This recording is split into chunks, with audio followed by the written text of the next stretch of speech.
Welcome to my channel. I'm Jeremy Bafod at ito ang The Ilocandia Guide.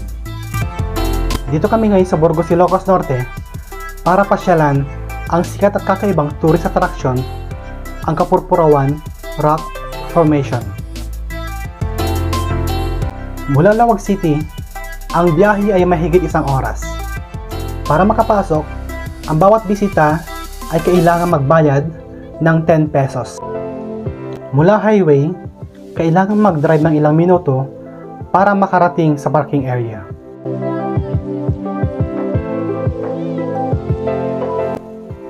Meron din mabibili ng mga pampasalubong dito.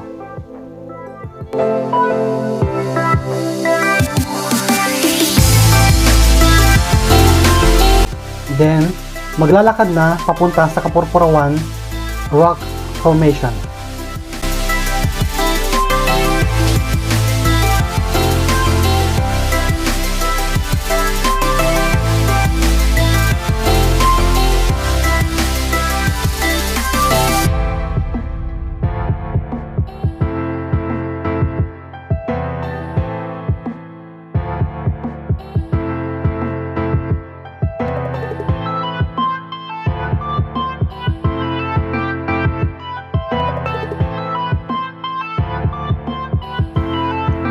Matatanaw dito ang mga naglalakihang windmills at rinig na rinig din ang malakas na tunog ng wind turbines.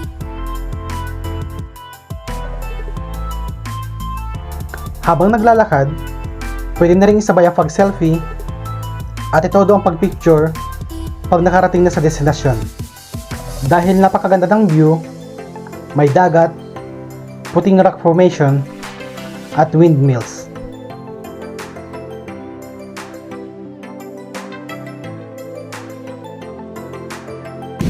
Guys, welcome dito sa Kapurpurawan Rock Formation dito sa Burgos, Ilocos Norte. Ang Kapurpurawan Rock Formation ay isang limestone formation na pinorma ng malakas na hangin at alon sa mahabang panahon. Napakaganda ng natural na kulay nito sa malapitan. Ang puraw ay Ilocano word na ang ibig sabihin sa Tagalog ay puti. Kaya ito tinawag na Kapurpurawan. Isa ito sa pinagmamalaki ng Burgos, Ilocos Norte.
So guys, don't forget to like, share, comment, and